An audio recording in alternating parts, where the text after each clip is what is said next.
what is underneath procrastination, and what to do if you are stuck in this mode. Did you start the year off excited and motivated to finally get organized, only to find yourself in procrastination mode? Yeah, I've been there.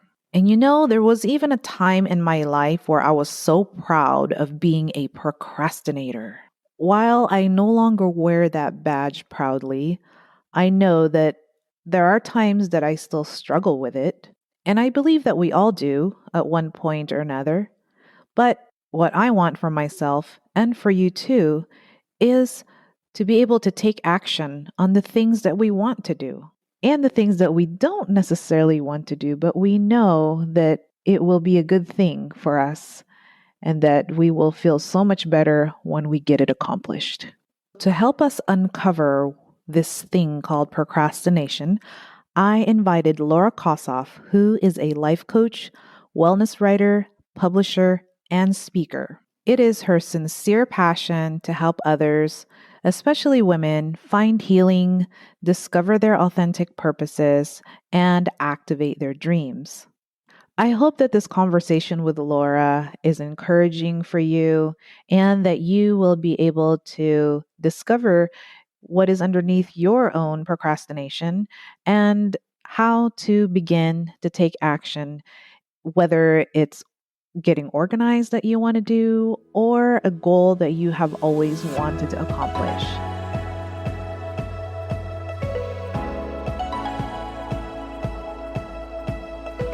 Welcome back to Organize with Grace podcast. Do you feel like you're always struggling to get it together? Do you feel like you're burning the candle at both ends? Feeling completely disorganized in your home and life, that it's starting to affect you mentally and emotionally? Well, you've come to the right place if you need encouragement, easy and simple organization tips, or you just want to know that you're not alone in this season of life. Hi, I'm Grace Ramon, your fellow working mom and professional organizer.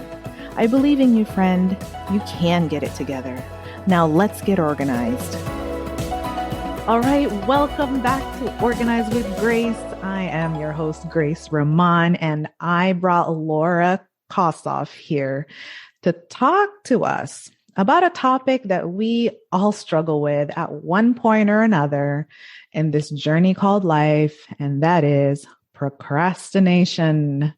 And I believe that all of our experiences are unique, but recognizing like the common feelings about and the processes of procrastination and taking the time to dive into this, its common roots can give us some insight into our own experiences, right? And it can help us move forward into action and execution. And so that's why I have Laura here.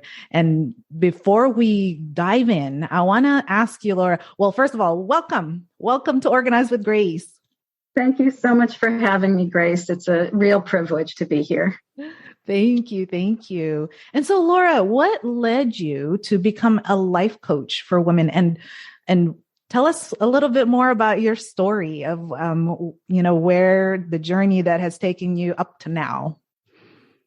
Sure. Well, I became a life coach from my own journey with chronic health issues. I had struggled with pain and weakness for decades. And even after going to countless doctors and having all kinds of tests, unfortunately, no one could really find a definitive cause or create a plan for me to get better. And so it took me 20 years and lots of research and lots of trial and error to figure out that I had fibromyalgia. And so from all my years of research, I began to work as a health writer. And I focused on helping women living with fibromyalgia. And then when I had an opportunity to take a coaching training, I thought that would be really helpful for my consultations. And in doing the training, I just loved the work and knew I wanted to be a life coach and that I could incorporate all my experience in health and wellness into this new work. So I've been focusing on helping women thrive through transitions and new life chapters. I consider myself a late bloomer. And so I want to help other women know that they can find their path at any age and Me make too. a change and build a life that's meaningful and authentic and Yeah. joyful. And I think we can bring a lot more to it and find greater meaning if we do it later in life or after we've had other experiences. So I include in my coaching my 20 years of experience in holistic health and wellness. I'm a traditional Reiki master, a certified hypnotherapist, and also a feng shui consultant. So if any of those are of interest to people, I can help them organize their space with feng shui tips if that will help them with the goals that we're working on. So I have a lot of tools that I can incorporate. And in helping people realize their goals, I always emphasize how important it is to live a balanced life and practice self-care. So I have a holistic approach to my work on all levels, and I love helping people with time management, overcoming procrastination, stress management, and self-care. Wonderful. Wonderful. Thank you for that. And so our topic, it is again, a topic that all of us, and maybe there are some of us that have ended up using our language has evolved into I am as if it was our identity to be, I'm such a procrastinator. And I know I've said that myself, and I had to re-examine how I was referring to myself as a procrastinator. So what do you believe? Well, before we get into it, I wanted to give a definition from, the Webster Dictionary about procrastinate, right? It says here, to be slow or late about doing something that should be done, to delay doing something until a later time because you do not want to do it, because you are lazy, etc. Now, that is just simply a definition. And I can, dear listeners, you don't see Laura, but she's like, she's shaking her head. Nope, that's not what it is. So instead, we are going to, with that definition, I know that it can really put it in a box, right, Laura? So let's get into it. What do you believe are the roots of procrastination? It's interesting. Oscar Wilde wrote, I never put off till tomorrow what I can possibly do the day after. And I think we can all relate to that. And so it's comforting to know that procrastination is a common human behavior. And absolutely, procrastination is not about laziness or willpower. It's not about time management skills or organization. Time management skills can help, but that's not the root of it. What's at the base of it is actually the feelings that come up when we're trying to do a task, and the feelings that are unpleasant or uncomfortable, like fear or boredom or anxiety. And so we're trying to avoid experiencing those emotions. And so we do something that is enjoyable or something we can complete very easily that has clear and tangible results, like cleaning the kitchen or doing the laundry, and enjoyable things like watching Netflix or having a snack. And so what we really are doing is employing a short-term coping mechanism, but unfortunately it doesn't have positive long-term results. So in the moment we feel not stressed, but we often become more stressed as it gets closer to the deadline. The other issue that I like to point out, and I know I experienced this, is something that is called present bias. We live and experience things in this present moment. So something in the future seems really far off, almost like it's going to happen to another person. So we think of it as, oh, that's 3 months from me now. She can worry about that. And we don't have that sense of urgency. And so I think those are often what's at the root of procrastination. Yeah, wow, that's great insight.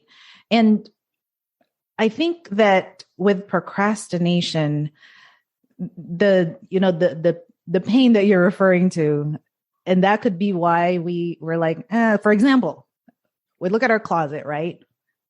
And we look at it and we know in our mind that we need to declutter and organize it because it's obviously busting out at the seams.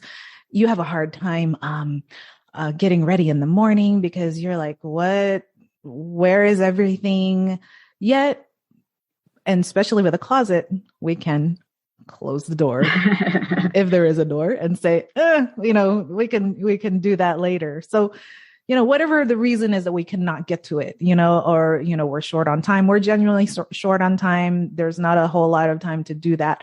So, how do we take the steps necessary to get to where we think we need to get to, without constantly, that we begin the habit, right, of like, oh, I'm going to close the door, forget it. And time passes and that whole procrastination thing goes on. So what do you suggest are like the first easy steps that we can go through? Yeah, I think first of all, just acknowledging the feelings that are coming up, saying, I feel overwhelmed. This closet has so much stuff in it. Yeah. Then going with those feelings and finding solutions. So actually, I just cleaned out my closet over the holiday break between Christmas and New Year's. And I had also been thinking, oh, when am I going to do this? I can't get things out.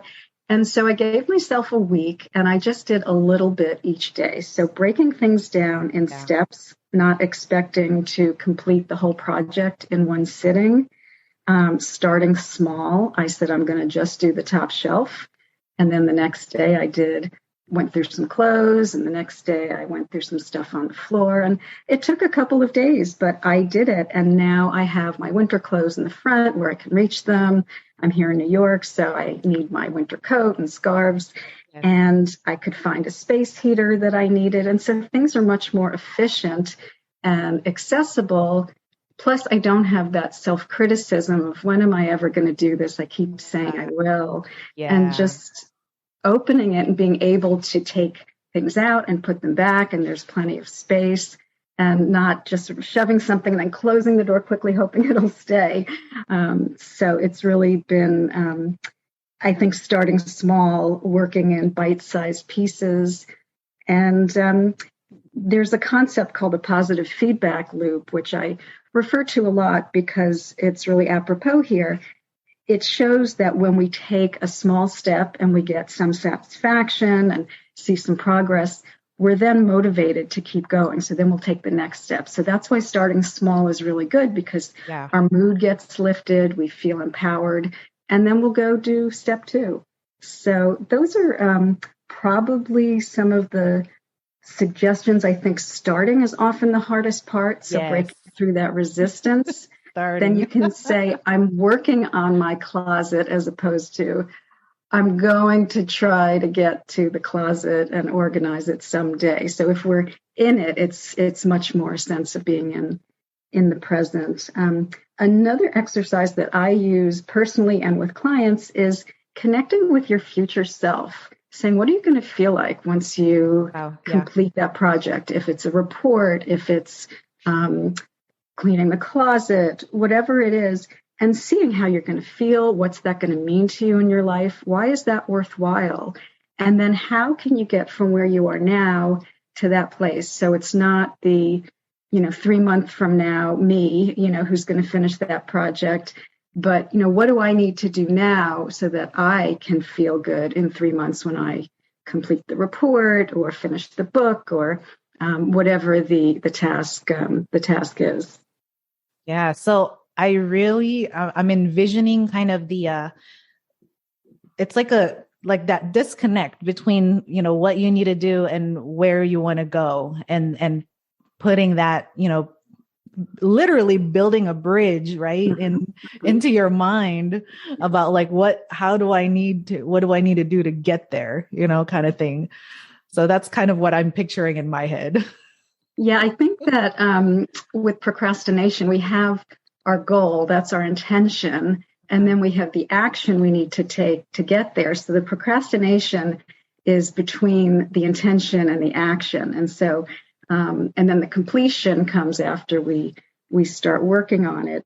Another possibility is creating a vision board or putting a visual representation somewhere you can see it. So you will be motivated to get to that end result. If you see a picture of an organized closet and you put that on your refrigerator, maybe that'll just remind you why it's important to go through those uncomfortable feelings of, should I give this away? Should I give that away? Should I throw this out? Should I keep it? Where should I put all these things? Why do I keep all this stuff? To just keep your eye on the prize, focus on the end goal. Yeah. And for me, what I'm learning is, for myself, I'm learning that if I tell someone that I would do a certain thing, or, I think that's one thing. Or if I get help from someone, I think that speeds it up. What have you found, like, with your clients that's like a common struggle when it comes to, they're procrastinating on something, and what is like the common like roadblock of that? What's happening in their life? I think they're often struggling with things like fear of failure. They don't think they're going to be good enough, or they don't know enough. And so that's why giving ourselves time is actually helpful, because then we can ask questions. Then we can say, what information do I need to do this better? What resources do I need to have in place? Is there someone I can talk to get some information or feedback? If it's a writing project, do you want to have someone read through it and give you some feedback? Have a proofreader look at it. When we have time, we can respond to all the anxieties that come up. But if we do it at the last minute, we have less access to resources. And I say this from experience, but if we're doing it the night before, we may not be able to reach the person who could help us, or the office might be closed that would have someone who could answer a question if it's, on a Sunday evening outside of business hours. So giving ourselves time to really go through all the potential challenges and work through them and get over all of those hurdles. That's probably my greatest suggestion, is to ask for help, to get all the information you need, and to really know that there are a lot of different steps, and what do you need in place to overcome each one. Yeah. And especially I think about this, and as we come into this new year, right? Every year, whether you're pro resolution or not, where, because of the time of year, we are almost conditioned to think about where we are and what we're doing. And a lot of us are like, we're going to go for it. It's going to be, like that whole all or nothing thing, which, we neither of us really recommend. Right. Yeah. And I guess what I want to go back to is the, small steps. I feel like, people, and like myself, like the small steps don't feel like anything sometimes.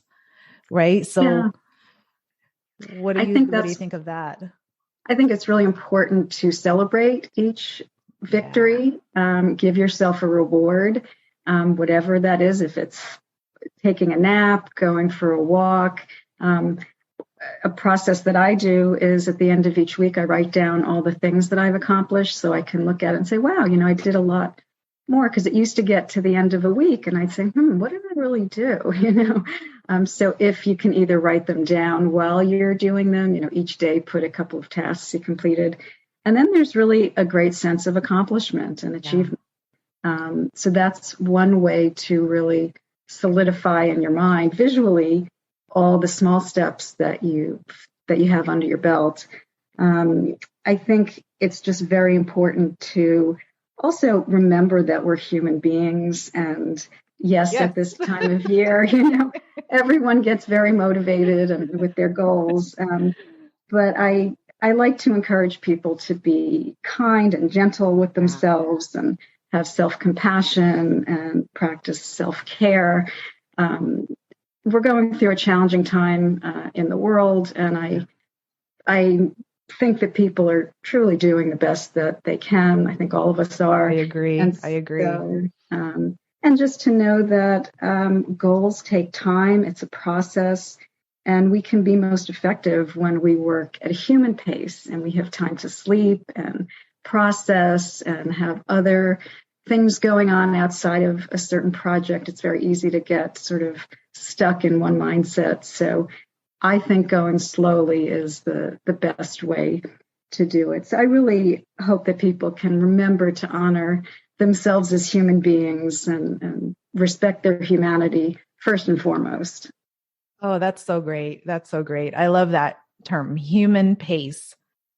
What a great way to put it. And, we literally are not machines. We're not machines, even though, some other literary things like kind of describe our human body or the human being as that. We're not. We're humans, Yeah, we're so human beings, not human doings.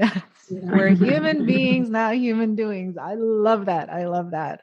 So Laura, wow, thank you so much for all of the nuggets that you have shared with us so far.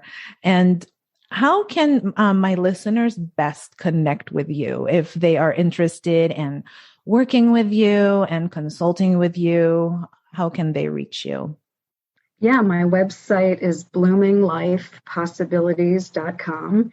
And as I mentioned to you earlier, I'm happy to offer your listeners a complimentary virtual session.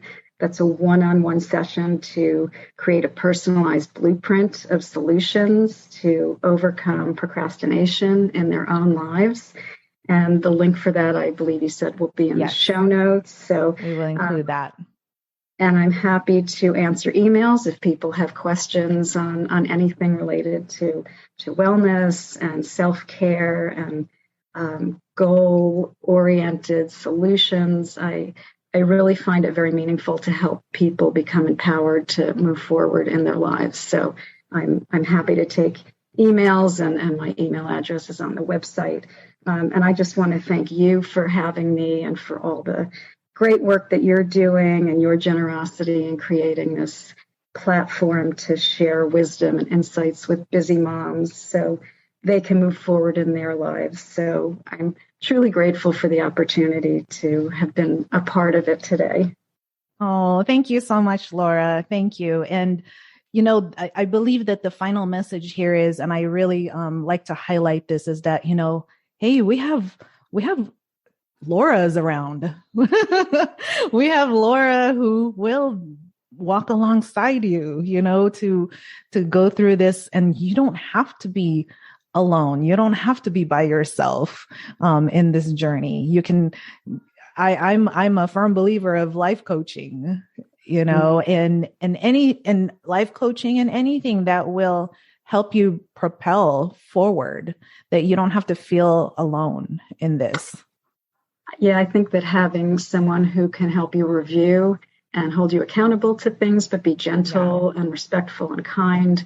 And it really gives you a safe space just to connect with where you are, where you're going, and have someone who's just a few steps ahead who can kind of say, okay, I can help you and, walk alongside you and be a cheerleader and a supporter and then share all the resources that we have from our own work and training and experiences. So it's really just an absolute pleasure for me to do this coaching work. I love it. I live for it.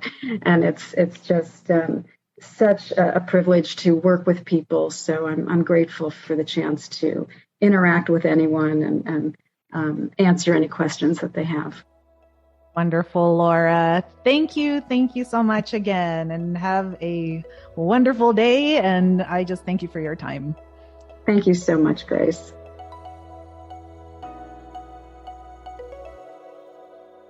Hey, real quick, if you enjoyed today's episode, the best way to thank me is by leaving an iTunes review.